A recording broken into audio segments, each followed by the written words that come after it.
을 가지라, 이런 제목을 가지고 말씀을 나누도록 하겠습니다. 우리 한번 제목 한번 따라서 해볼까요? 복음에 자신감을 갖자. 무엇의 자신감을 가지고 우리가 살아가야 되는지 이 점에 대해서 말씀을 나누도록 하겠습니다. 오늘날 그리스도인들의 가장 큰 문제는 복음에 대한 자신감이 없다는 거예요. 내가 가지고 있는 최고, 가장 좋은 것, 가장 소중한 것이 있다면 그것은 하나님의 복음입니다. 그런데 그 복음에 대한 자신감이 없다는 것입니다. 그러니 하루하루가 두려울 수밖에 없는 것이며 모든 일에 자신감이 급격히 떨어지게 되는 것입니다. 자신감이 넘치는 인생을 살기를 원하십니까? 제일 먼저 복음에 대한 자신감부터 회복을 하셔야 됩니다. 그래서 누가 예수님에 대해서 욕을 해도 가만히 있는 거예요. 우리가 내가 가지고 있는 복음에 대해서 함부로 평을 하는 거예요. 알지도 못하면서. 기독교인들은 어쩌고 기독교를 향해서 무슨 독교라고 얘기를 하면서, 저는 그걸 입에 담기도 싫더라고요. 원래 요한 칼빈 선생님은 로만 카톨릭하고 세상의 모든 이론으로 무장한 사람들을 개들이라고 불렀어요. 그래서 성경이 그렇게 나와 있기 때문입니다. 근데 오히려 거꾸로 우리 기독교가 그런 욕을 지금 현재 먹고 있다는 것입니다. 그 점에 대해서는 우리 기독교인들의 책임도 분명히 있을 것입니다. 우리의 삶이 그들 보기에 아름답지 못할 때가 너무 많고, 말하는 것이나 행동하는 것이 그들 보기에 좋아 보이지 않을 때가 많기 때문입니다.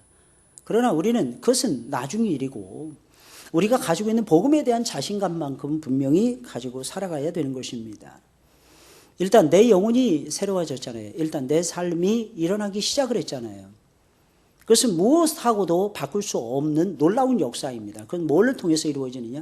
하나님의 생명의 복음을 통해서만 유일하게 이루어지는 일이에요. 바울은 이 복음에 대한 자신감이 충천했던 대표적인 인물이었어요. 오해하시면 큰일 납니다. 바울이 누가 보다 아름다운 삶을 살아갔겠구나. 그렇지 못할 때도 많이 있었을 겁니다. 바울도 막 다툴 때가 있었어요. 누구하고 다퉜어요? 바나바하고 다퉜잖아요. 무슨 일로 다투었어요?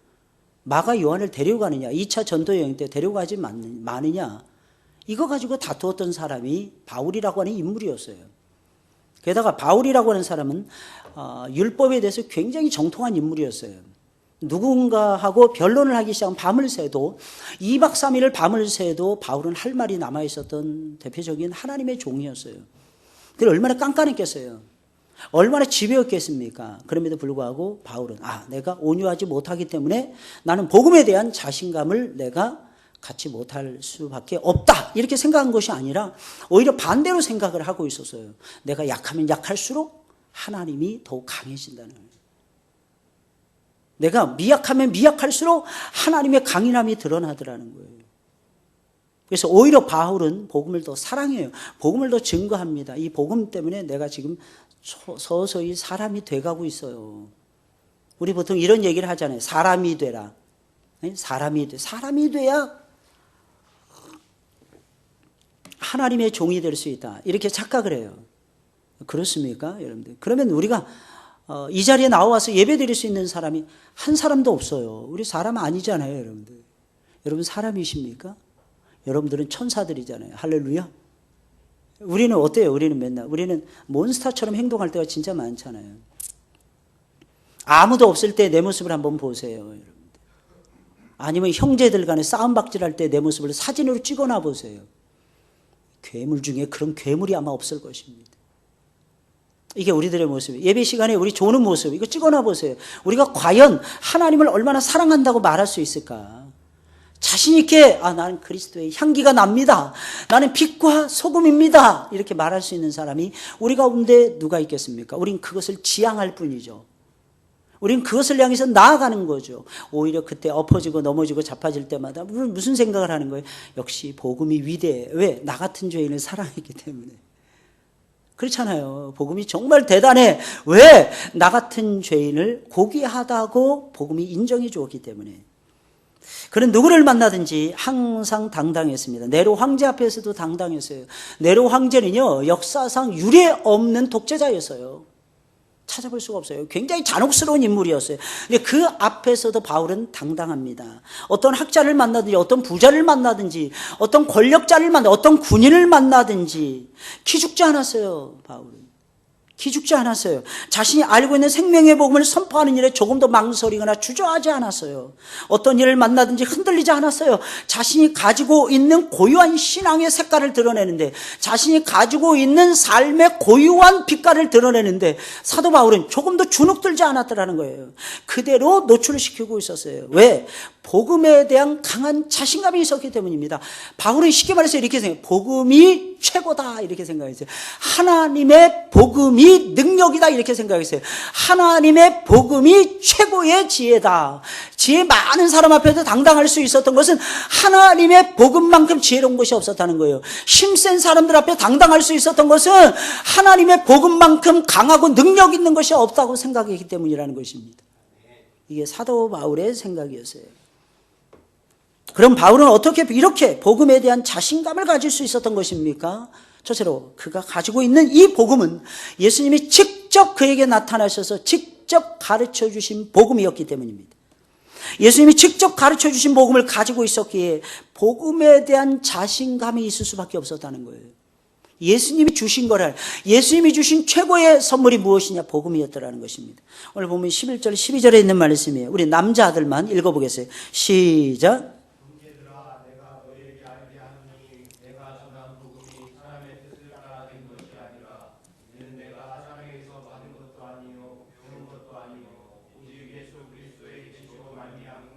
할렐루야. 이야, 우리 남자들이 진짜 잘 읽으시네. 이야, 깜짝 놀랐어요, 제가. 깜짝 놀랐어요. 바울이 가지고 있었던 복음의 특징이 있었어요. 이 특징이 무엇입니까? 사람의 뜻으로 난 것이 아니었다는 거예요. 사람의 뜻을 따라서 된 것이 아니었다는. 쉽게 말하면 이게 무슨 말이냐? 사람들이 모여서 연구하고, 사람들이 모여서 계획을 하고, 사람들이 모여서 모의를 하고, 이렇게 해서, 이게 복음입니다. 이렇게 제시한 것이 아니었다는 거예요. 물론 사람들은 모여야 됩니다. 연구해야 됩니다. 바른 걸 따라가야 됩니다. 그러나 복음에 대해서만큼은 하나님의 선물이라는 것을 놓쳐서는 안 돼요. 그렇다고 어떤 유력한 사람에게서 배운 것도 아니었어요. 그가 가지고 있었던 복음은 부활하신 주님이 직접 그에게 어느 날 갑자기 나타나서 가르쳐 주신 것이었어요. 그가 복음을 받고 싶어서 안다름에 쫓아다닌 것도 아니었습니다. 바울은 원래 복음에 대해서 관심조차도 기울이지 않았어요. 그런데 어느 날 갑자기 주님이 찾아오셨어요. 다메섹으로 내려가는데, 그것도 예수님하고 정반대되는 뜻을 가지고 다메섹으로 내려가는데, 예수님을 추종하고 믿고 사랑하는 사람들을 잡아서 옥에 가두거나 죽이기 위해서 내려가는데, 바로 그때에 주님께서 갑자기 나타나신 거였어요. 바울은 깜짝 놀랐어요. 바울아 바울아, 사울아 사울이었죠. 사울아 사울아, 내가 어찌하여 나를 핍박하느냐? 주여 네시오니까 내가 어찌하여 주님을 핍박하신다고 하십니까? 아니다, 내가 나를 핍박하였느니라. 그래서 빛을 쬐입니다. 그 음성과 함께 하나님의 강렬한 빛을 쬐게 돼요. 그러면서 하나님의 생명의 복음을 처음으로 접촉하게 되었어요. 그러니 십자가에서 죽으시고 부활하신 주님으로부터 직접 가르침을 받았다는 거예요. 직접 가르침을 받았다는 거예요. 이것이 굉장히 중요한 것입니다. 이런 의식이 있어야 저와 여러분들에게 자신감이 넘치게 되는 거예요. 당연히 그가 받은 계시의 말씀도 그가 묵상을 통해서 얻은 것이 아니라 주님으로부터 직접 받은 계시의 말씀이었어요. 다시 말씀드리면 직통계시의 말씀이었어요. 그래서 사도 바울은 그가 전한 복음이 그리스도 예수의 계시로 말미암아 주어진 것이라고 역설을 하고 있는 것입니다. 예수 그리스도의 계시로 말미암았다, 이게 무슨 말이겠습니까? 그의 복음이 첫째, 사람에 의해서 주어진 것이 아니라는 거예요. 두 번째, 예수님에 의해서 주어진 것이라는 것입니다. 놀라운 사실, 더 놀라운 사실, 예수님께서 직접 가르쳐 주신 것이라는 의미라는 것입니다. 그러니 어떻게 복음에 대하여 자신감을 갖지 않을 수가 있겠어요? 그는 비록 만삭되지 못하여 난자였어요. 그는 포행자였어요. 회방자였어요. 핍박자였습니다. 그럼에도 불구하고 하나님의 아들이신 예수님으로부터 복음을 직접 전수받았기에 복음에 대하여 강한 자신감을 가질 수밖에 없었던 것입니다. 왜 복음에 대한 자신감이 없는 것입니까? 아주 간단해요. 내가 하나님으로부터 직접 복음을 들었다라고 하는 의식이 약해서 그런 거예요. 그것만 있으면 아무리 험하고 복잡한 이 세상을 살아간다 할지라도 저와 여러분들은 자신 있게 이 세상을 살아갈 수 있을 것입니다.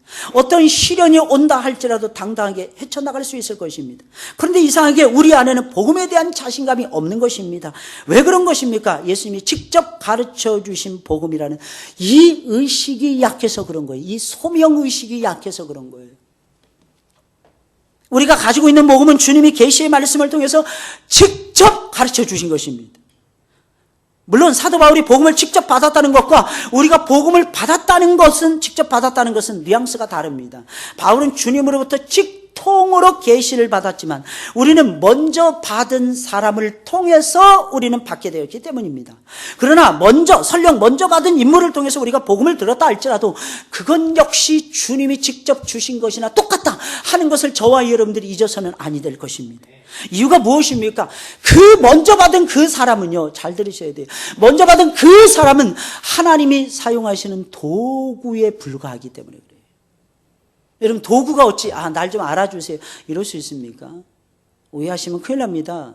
여러분들이 저를 따라서 저의 신앙을 본받아서 살기를 저는 간절히 소망하고 있어요. 그러나 오해하시면 큰일 납니다. 제가 기준이 되어서는 안 돼요. 저는 다만 도구에 불과한 거예요. 저는 하나의 샘플을 보여주는 거예요. 샘플링. 하나님이 이렇게 믿어야 됩니다. 이렇게 살아가야 됩니다 하는 샘플이 되는 거예요. 목자는. 목자가 중간에서 영광을 가르쳐서도 안 되고 하나님께만. 그러나 여러분들도 저를 또 우습게 알거나 멸시하거나 그러면 하나님의 책망을 받겠죠. 하나님의 사자로 알고 여러분들은 저를 대하셔야 됩니다. 그러나 오해하시면 큰일 납니다. 저는 수단이에요. 저는 도구에 불과해요. 바울이나 게바나 아볼로나 다 누구를 위해서요? 여러분들을 위해서 존재하는. 우리 교회 그 어떤 사역자가 세워지든지 간에 그 사람은 하나님의 도구입니다. 그 도구를 추앙해서는 안 돼요. 그 도구를 우상 숭배하듯이 숭배해서는 안 될 것입니다. 그러나 존중해야 되죠. 따라가야 되겠죠. 그리고 무엇보다도 아셔야 되는 놀라운 진리가 있어요. 그를 통해서 배우는 복음을 따라가셔야 돼요. 복음을. 여러분들 복음을 쫓아가시길 예수님의 이름으로 축원을 드립니다. 그래서 지금 내가 가지고 있는 이 복음은 예수님이 나에게 직접 가르쳐 주신 것이나 똑같아요. 똑같은 것입니다. 오히려 더 완성돼요. 말세로 갈수록. 왜? 진리가 점점 드러나니까. 바울이 직접 복음을 증거하는 것보다, 여러분 오해하시면 큰일 납니다. 이 말을 오해하시면 큰일 나요. 제가 전하는 것이 훨씬 여러분들에게 유익합니다. 그래서 하나님께서 바울을 제쳐놓고 저를 복음을 증거할 수 있도록 해주시는 거예요.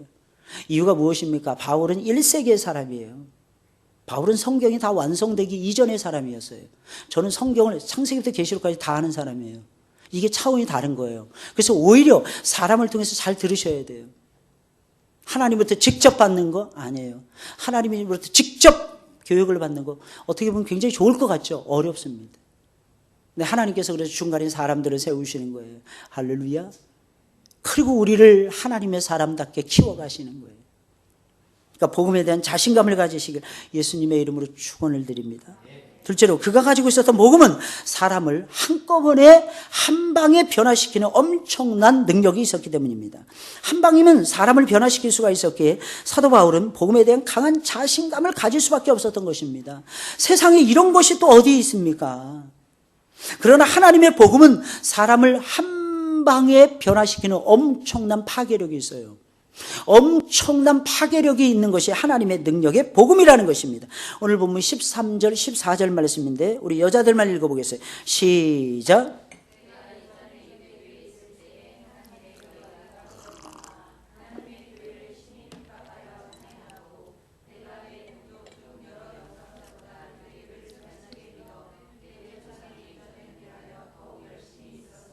아멘, 아멘.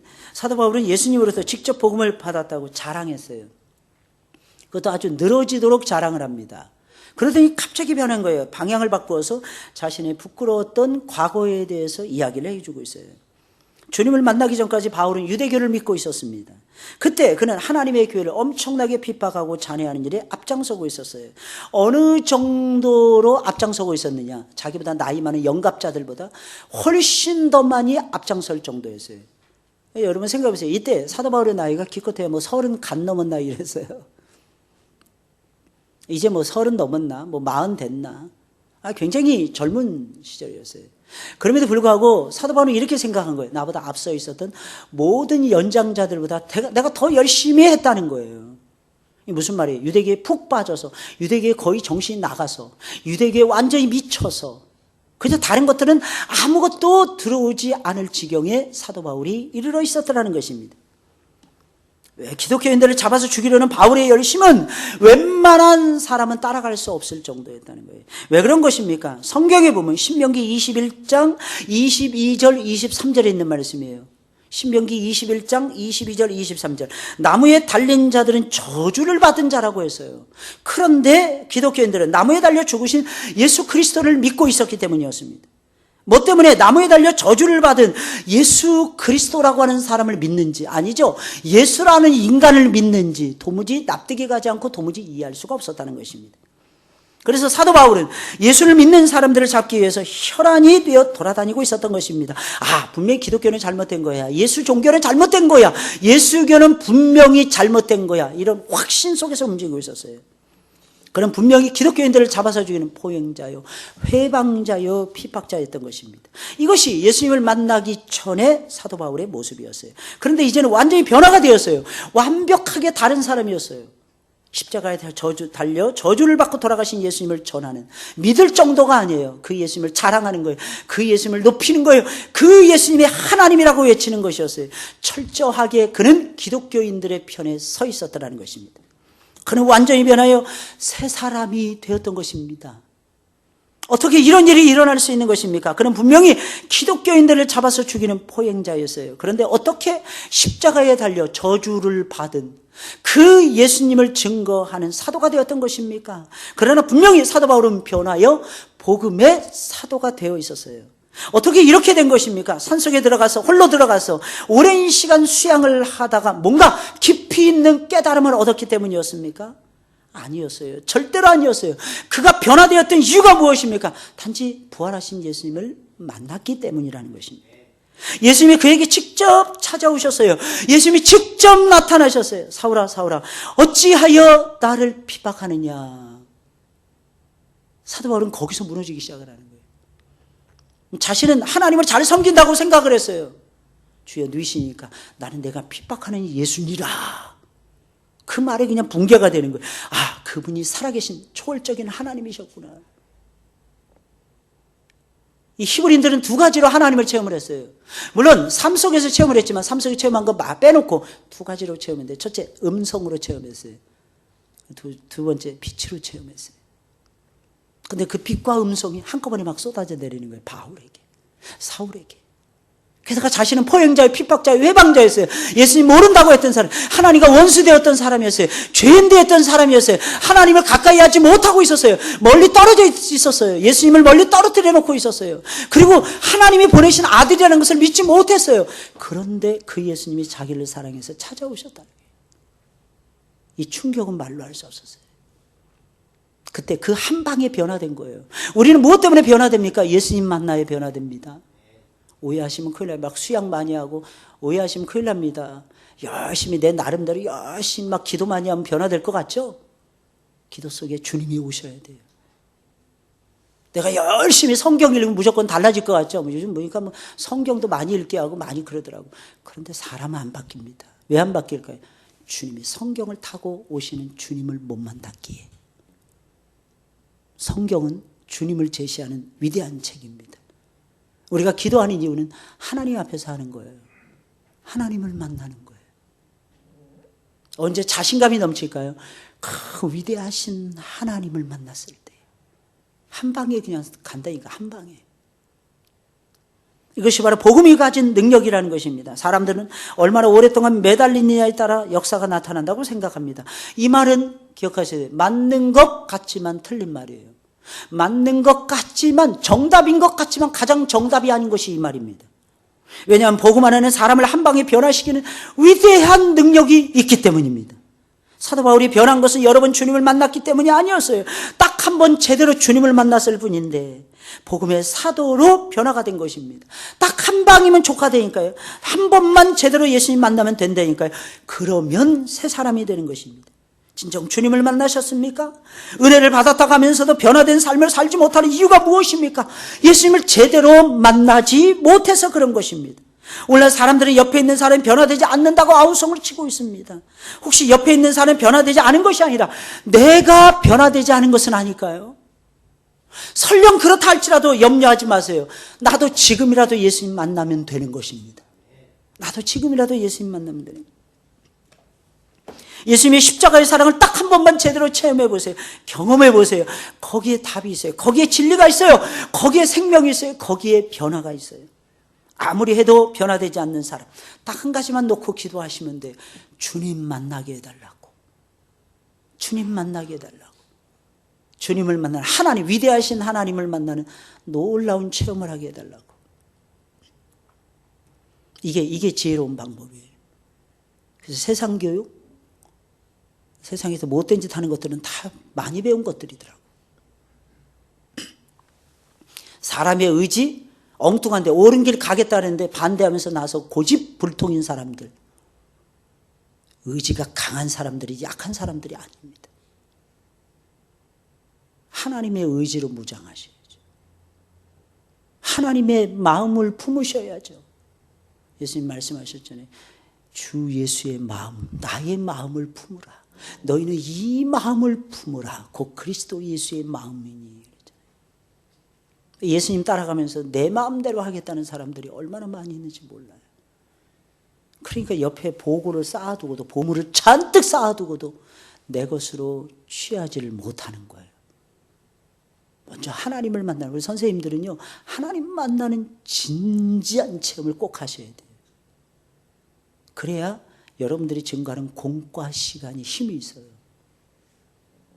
왜 나는 맨날 공과 시간을 짧게만 하려고 할까? 전할 게 없으니까. 나는 우리 영혼들을 사랑해서 긴 거 싫어하니까 짧게 할 거예요. 아닙니다. 내용이 없으니까 그래요. 내용이 있는 사람은요, 눈에 불이 켜집니다. 얘들아 빨리빨리 앉아, 빨리빨리 앉아. 시간이 없다. 공과 시간이 짧다. 내가 너희들에게 들려줄 하나님에 대한 이야기가 있다. 그럼 애들이요, 장난치다가도 빤히 쳐다봅니다. 빤히 막 침을 튀겨가면서 막 해보세요. 제가 그러더라고. 옛날에 제 제자 중에 한 친구가 지금도 교회에서 뭐 얘기하다 보면 제 얘기를 한다 그러더라고. 무슨 얘기한가 했더니 제가 교사였을 때 침을 튀겨가면서 가르쳤던 그 얘기. 그렇게 막 열정적으로 가르치는 선생님이 있었는데 그 선생님 때문에 내가 오늘날 신앙을 가지게 됐다고. 이상하게 열정이 있는 사람은 사람들이 쳐다보게 돼 있거든요. 할렐루야. 믿음이 있으셔야 돼요. 믿음. 한 방이면 그냥 역사가 벌어지는 거예요. 하나님, 우리 아이들에게 한 방만 먹여주세요. 이러세요. 한 방, 딱 한 방입니다. 하나님. 딱 한 번만 제대로 딱 먹이면 우리 아이들이 하나님 앞에 무릎을 쫙 꿇을 텐데, 하나님. 하나님, 그렇게 도와주옵소서. 이게 신앙이라는 것이 그런 거예요. 할렐루야. 뭔가 전할 게 있어야죠. 전할 게. 능력을 전하는 거예요. 신앙은요. 하나님이 주셨다라고 하는 신적 권위를 증거하는 것입니다. 복음 전해보세요. 좋아하는 사람만 있는 것이 아니에요. 싫어하는 놈들이 얼마나 많은지 몰라요. 득실득실거립니다. 목사님, 은혜 받았습니다. 그러다가도 한 방이 탁 사라져요. 목사님, 오늘 설교 왜 이렇게 길어요? 뭐 어쩌고저쩌고 막 그냥 개 지랄들을 떨어요, 여러분들. 기억하셔야 돼요. 그때 정말 하나님부터 복음의 말씀을 받았다, 이 확신이 없는 사람은 어떻게 할까요? 타협하겠죠, 뭐. 타협하겠죠, 당연히. 그러지 않을까요? 그걸 이길 수 있는 거, 복음의 능력을 체험하는 사람이에요. 하나님부터 받았다라고 하는 신적 권위를 가지고 있는 사람이에요. 신적 권위, 이게 굉장히 중요해요. 주님이 나에게 직접 주신 말씀. 오해하시면 큰일 나요. 목사가 증거하는 설교를 무시하는 것은 하나님을, 그를 세우신 하나님을 무시하는 거라니까요, 여러분들. 근데 아니라는 거예요. 목사님이 준비가 부족한. 그건 여러분들의 판단할 문제가 아니라는 거예요. 여러분들은 받을 은혜만 받으면 된다니까요. 누가 여러분들에게 하나님의 종을 판단할 수 있는 권한을 주셨습니까? 오늘 한국교회가 큰일 났어요. 목사님들 청빙할 때 면접 보고 그 면접을 누가 보느냐? 장로님들이 보더라고요. 그 면접을 누가 보냐? 안수 집사들이 보더라고요. 그 면접 권사들이 보더라고요. 뭐 청빙위원회 이따위 것을 만들어 놓고. 청빙위원회는 만드는 거 좋죠. 청빙을 멋지게 해야 되니까. 그러나 기억하셔야 돼요. 하나님, 내가 판단하는 것이 아니라 하나님이 판단해 주옵소서. 목사님, 거기서 무슨 사역했어요? 뭐 혹시 목사님 그 사역의 그 열매 그런 거 있습니까? 한번 얘기해 보세요. 그게 마음에 들면 그 목사님 청빙하고 마음에 안 들면 청빙 안 하는 거예요. 그러니까 설교가 마음에 들면 받아들이고 마음에 안 들면 안 받아들인다는 뜻입니다. 이게 무슨 뜻이겠어요? 하나님을 인정하지 않는 거예요. 하나님을. 하나님의 종은 기억하셔야 돼요. 하나님이 보내시는 거예요. 이걸 믿으셔야죠. 할렐루야. 이 믿음이 없어요. 이 믿음이. 그러니까 내가 다 판단하고 있는 거야. 내가 다 이거 좋고 이거 나쁘고 오늘 설교 시간에 이거는 좋았고 이거는 나빴다 이러면서 막 판단하고 있는 거예요. 그러니까 은혜가 되겠어요? 안 되겠어요? 안 됩니다. 한계를 넘어갈 수 있을까요? 없을까요? 한계를 무슨 재주로 넘어갑니까? 한계를 뛰어넘는 건 하나님의 역사가 아니고서는 안 되는데 하나님이 역사를 안 해주시는데 무슨 놈의 한계를 뛰어넘습니까? 그래서 사람들이 이야기합니다. 내가 많이 배웠어. 내가 배운 지식으로는 그렇잖아. 기억하셔야 돼요. 내가 알고 있는 그 알량한 그 지식이 뭐 그렇게 대단하다고. 책 몇 권이나 읽었는데 도대체. 저는 어떤 때는 막 답답해 죽겠어요. 죄송합니다. 저 수천 권 이상 읽었어요. 모르겠습니다. 저 수만 권이 넘어갈지도 몰라요. 이때까지 33년 동안 하나님과 동행하면서 단 한 번도 제 손에서 책을 놓아본 적 없습니다. 이게 즐거워요. 어젯밤에 잠자기 전에도 저는 책을 보고 잠을 잤어요. 아침에 일어나자마자 또 30분 이상 책을 봤어요. 그리고 여기 섰어요. 그래도 모르겠는 게 인생이더라고요. 어떤 사람이 지나치게 자신감 갖는 것도 문제예요. 그게 교만으로 흐를 수 있는 거예요. 하나님이 주신 영적 자신감을 가지셔야 돼요. 할렐루야. 복음의 능력을 믿으셔야지. 내가 가지고 있는 배움의 바탕. 진짜 기가 차고 매가 차고 순사가 칼을 차요. 어찌 그렇게 교만하든지. 어찌 그렇게 교만 방자하든지. 제대로 하나님을 못 믿고 있는 거예요. 하나님의 역사 안 보이죠. 실제로 나타나도 그 역사가 하나님의 역사인 줄 모르죠. 하나님이 도와주셨어요. 하나님이 고쳐주셨어요. 하나님이 세워주셨어요. 지나가요. 말짱 도루묵 만들어요. 말짱 도루묵. 그 다음엔 더 뛰어야 되는데 저 높은 곳을 향하여 날마다 나아갑니다. 이러면서 나아가야 되는데 내 뜻과 정성 모두어 나아가야 되는데 이런 것들이 없는 거예요. 그냥 돈이라면은 그냥 애나 어른 할 것 없이 그냥 돈이라면 그저 세상 쾌미라면은 즐거움이라면은 그냥 뭐하고도 다 바꾸려고 하고 뭐 드라마 보고 뭐 영화 보고 막 이런데 노래 듣고 이런 데만 관심이 있고 문화생활 해야 된다고. 진정한 문화는 기독교적인 문화 아닐까요?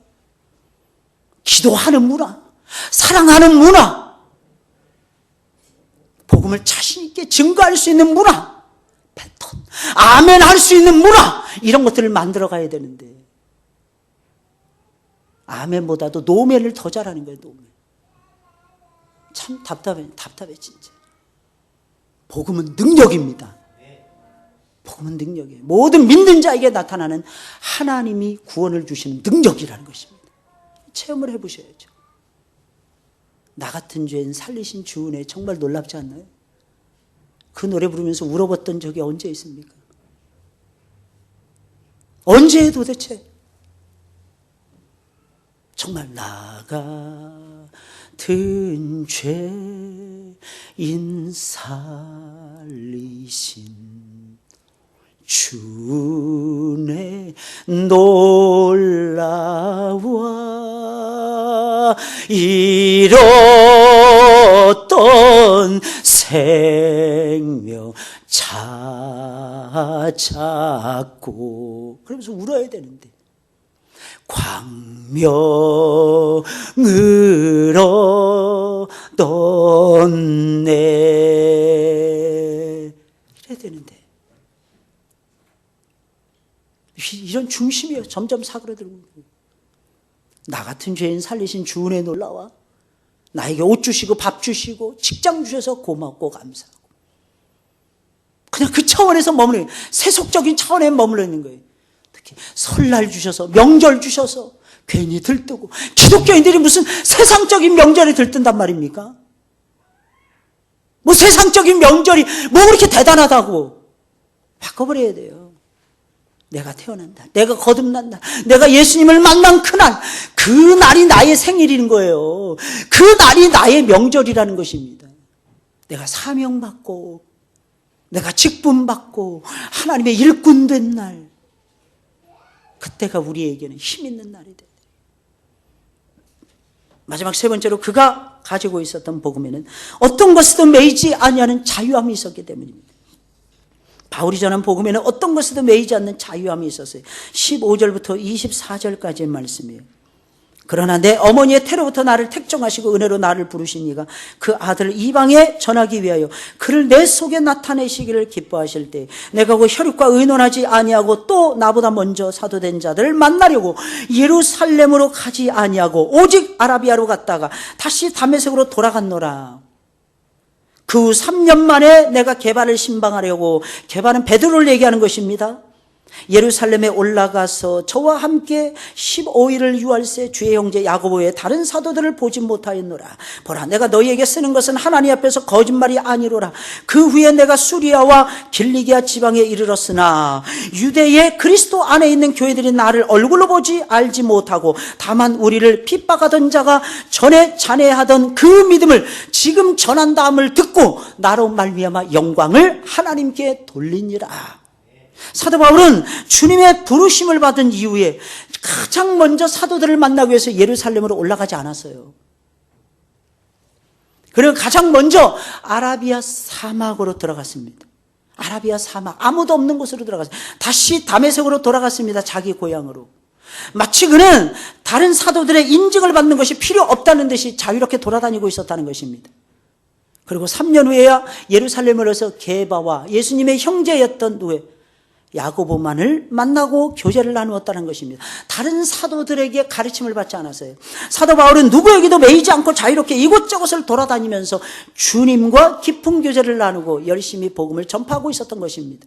그 광경을 지켜보던 유대 그리스도인들은 이렇게 말을 했어요. 우리를 핍박하던 자가 전에 잔해하던 그 믿음을 전한다. 우리가 그 얼굴을 못 봤지만, 그러면서 하나님께 영광을 돌렸어요. 하나님께.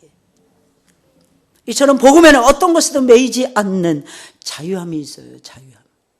여러분, 이 자유함을 누리시길 예수님의 이름으로 축원을 드립니다. 복음에는 우리를 자유롭게 하는 신비로움이 깃들어 있는 거예요. 우리의 영혼을 자유롭게 하는 신비로움이 복음 안에 꽉 차 있는 거예요. 그렇다고 방종하거나 먼저 세움받은 자들을 우습게 여기거나 남에게 피해를 주는 것도 아니었습니다. 자유를 주고 그 자유 속에서 기쁨과 즐거움을 체득을 하고 행복감을 얻고 있었더라는 것입니다. 만약에 복음이 우리로 하여금 어떤 것에 매이게 한다면 그것은 진정한 의미에서는 복음이 아닌 것입니다. 이유가 무엇입니까? 진리는 우리에게 자유를 주기 때문에 그런 거예요. 진정 하나님의 복음이 우리로 하여금 매이게 한다면 하나님께 매이게 할 것입니다. 하나님의 영광스러운 말씀에 매이게 할 것입니다. 하나님의 복음에 매이게 할 것입니다. 하나님이 우리에게 주신 사명과 축복에 매이게 할 것입니다. 바울의 복음이 문제가 되었던 것은 사람들에게 자유와 해방을 주고 있었기 때문이었다는 것입니다. 당시에 유대교는요, 율법에 사람을 올가매고 있었어요. 물론 우리도 말씀 강조하죠. 그러니까 어떤 사람은 똑같다 이렇게 판단하시는 분들이 계세요. 차라리 내 영에 하나님 주신 음성을 듣고 내가 하나님 믿어야 되겠다. 틀린 얘기입니다. 잘못된 신앙이에요. 그 신앙 삐뚤어지기 쉬워요. 내 멋대로 하기 쉽습니다. 기억하셔야 돼요. 바울이 사도들을 만나지 않았던 이유는 예수님으로부터 직접 계시를 받았을 뿐만 아니라 그 계시를 통해서 구약이 순식간에 관통이 되어졌기 때문입니다. 만약에 사도 바울이 구약의 말씀을 몰랐다. 그럼 바울은 사도들을 찾아갈 수밖에 없었을 겁니다. 구약의 말씀이 구슬이 서말이라도 꿰어야 보배가 된다 그랬잖아요. 그게 안 꿰지고 있었어요. 예수님을 딱 만나는 순간 그게 꿰지기 시작하는 거예요. 그때 말씀에 바울 자신이 붙들리는 걸 느꼈어요. 그 생명의 복음은 구약의 말씀이었습니다. 그리고 하나님께서 그에게 주어지는 새로운 계시의 말씀이었습니다. 이게 기가 막히게 막 엮어지는 거예요. 할렐루야. 쉽게 말씀드려서 유대교는 억지로 말씀에 붙들렸지만 사도 바울은 성령을 받고 말씀이 좋아서 붙들리고 있었다는 거예요. 이 차원은 다른 거예요. 여러분들에게 하나님의 은혜 이런 말씀의 폭포수의 역사가 있기를 예수님의 이름으로 축원을 드립니다. 지금 내가 가지고 있는 복음에 대해 자신감을 가지세요. 자신감. 이 복음은 세상에서 가장 거친 것이 아니라, 세상에서 가장 아둔한 것이 아니라, 세상에서 가장 미련한 것이 아니라, 세상에서 가장 미약한 것이 아니라 세상에서 가장 센 거예요. 세상에서 가장 능력 있는 것입니다. 세상에서 가장 지혜로운 것입니다. 이게 우리의 복음이에요. 최고로 능력 있는 것입니다. 왜 그런 것입니까? 주님이 직접 주신 선물이에요. 주님이 우리에게 직접 허락해 주신 계시의 말씀이 복음이라는 거예요. 사람을 한꺼번에 한 방에 변화시키는 놀라운 능력이 복음 안에만 담겨 있어요. 세상 어디를 보세요. 세상에 어떤 지식을 받아보세요. 여러분들 그렇게 됩니까? 그렇게 되는 거 단 한 번도 본 적이 없어요. 근데 이상하게 예수님의 말씀을 딱 들으면 한 방에 끝나요. 오, 신기하지 않습니까? 그 한 번의 만남이 또 다른 만남을 기억하게 하고, 그 한 번의 만남이 또 다른 즐거움을 우리에게 허락해 주고, 그 한 번의 즐거움이 우리의 평생을 움직이는 거예요. 그랬을 때 그 믿음이 천국에 들어가는 믿음이 되는 거예요. 그리고 더 놀라운 사실이 있어요. 자유함을 주는 신비로움이 있어요. 우리를 매이게 하지 않아요. 그 자유 속에서 우리는 즐거움을 얻습니다. 그 자유 속에서 행복을 얻어요. 여러분들에게 이 행복이 넘치시길 주님의 이름으로 축원을 드립니다. 특히 복음 안에는 죄와 사망과 세상의 이론과 사상과 유행과 쾌락으로부터 우리를 자유롭게 하는 능력이 있어요. 그러니 제발 복음을 부끄러워하지 마세요. 그러니까 억지로 세상 즐거움을 끊어야 되겠다. 그래서 끊을 수 있다면 좋겠죠. 근데 그래서는 잘 안 돼요. 그래서 전에 한번 간증을 말씀을 드렸던 내용이 있는데, 어떤 알코올 중독자가 병원에 입원했다가 퇴원했답니다. 완벽하게 다 고쳐졌어요. 그런데 이상하게 바를 지나가는데 유혹이 술 마시고 싶어지더래요. 그래서 거기서 발걸음을 멈추고 있었답니다. 지나갈 수가 없더래요. 그냥 지나가면 되는데 자기 고쳤잖아요. 그것 때문에 개고생을 했잖아요. 사람 취급 못 받았잖아요. 그럼 그냥 지나가야 됩니다. 못 지나가고 멈춰서 있는 자신의 모습을 발견해야 됩니다. 근데 그 다음에 지나갈 수 있었답니다. 왠지 아십니까? 바로 그 옆에 우유를 파는 가게가 있었다는 거 아니겠어요? 근데 이게 무제한, 1달러에 무제한으로 우유 마시게 됩니다. 여러분들은 잘 상상이 안 가죠. 어떻게 그런 가게가 있어요. 선진국에는 가능해요. 우유가 많이 나는 뉴질랜드만 해도요, 앵커 우유 있어요. 한국에서 10,000 몇천 원 하더라고요. 뉴질랜드에서 한 3,000원, 4,000원이면 사 마실 수 있는. 그 앵커 우유가 뭐냐면 파스텔 우유처럼 저온 살균한 우유예요. 근데 뉴질랜드 우유는 다 저온 살균입니다. 고온 살균이 없어요. 그렇게 맛있어요, 진짜. 그 우유 진짜 많이 마셨거든요. 앵커 우유. 아침, 점심, 저는 우유 하면 탈이 났어요. 배탈이 나고 설사하고 막 그랬어요. 근데 어느 날 보니까 우유를 마셔도 설사 안 하더라고. 근데 그거 아십니까? 설사하더라도 우유 마시는 게 좋답니다. 영양가는 남아있답니다. 특히 여자들 변비 많으신 분들은 우유 많이 마시면 좋아요. 아주 좋습니다. 근데 그 우유를요, 너무 많이 생산이 되니까 나중에 바닷물 속에다 쳐넣기도 해요. 그 정도로 많아요. 그러니까 1달러에 무제한 이런 건 아무것도 아닌 거예요. 많습니다. 진짜 많아요. 거기에 딱 들어가서 우유로 배를 채웠다는 거 아니겠어요? 우유로. 그러니까 알코올이 생각이 안 나더랍니다. 왜? 배가 너무 부르니까. 마실 거는 마셨잖아. 비슷한 거 마셨잖아. 그래도 어찌됐든. 물과 같은 거 마셨잖아. 이런 마찬가지입니다. 하나님으로 우리를 채우면 세상 것이 안 들어와요. 거짓된 것이 난무할 수 없습니다. 인간의 욕정에 사로잡힐 수 없습니다. 이상한 짓 할 수 없어요, 여러분들. 하나님으로 채워지지 않으니까. 성령에 붙들리지 않으니까 자꾸 악령에 붙들리는 거예요. 왜 가위 눌리십니까? 왜 불안에 떨고 계십니까? 간단해요. 내 안에 예수의 영이 충만하지 않으니까. 지금도 생각이 나요. 저 10살 때까지인가는 제가 가위 많이 눌렸어요. 잠도 제대로 못 잤어요. 누워서 자다 보면 조금만 아프면 땅속으로 제 몸이 꺼져 들어가는 듯한. 근데 신기하더라고요. 제가 11살 때부터는 그게 없었어요. 왜 없었냐 했더니 그때부터 제가 예수님을 마음으로 믿기 시작을 했거든요. 예수님이 안에 들어와서 충만해지면 세상 것들이 물러나게 돼 있어요. 여러분들 제발 이렇게 살아가시길 예수님의 이름으로 축원을 드립니다. 그 효과를 좀 보세요. 복음에 대한 강한 자신감을 가지고 구정 명절 지나가시고 안 믿는 사람들에게 십자가의 복음을 당당하게 좀 증거해 보시고, 예? 증거를 당당하게 한번 해보시라니까요. 예? 속이지 마시고. 우리 기도하겠습니다.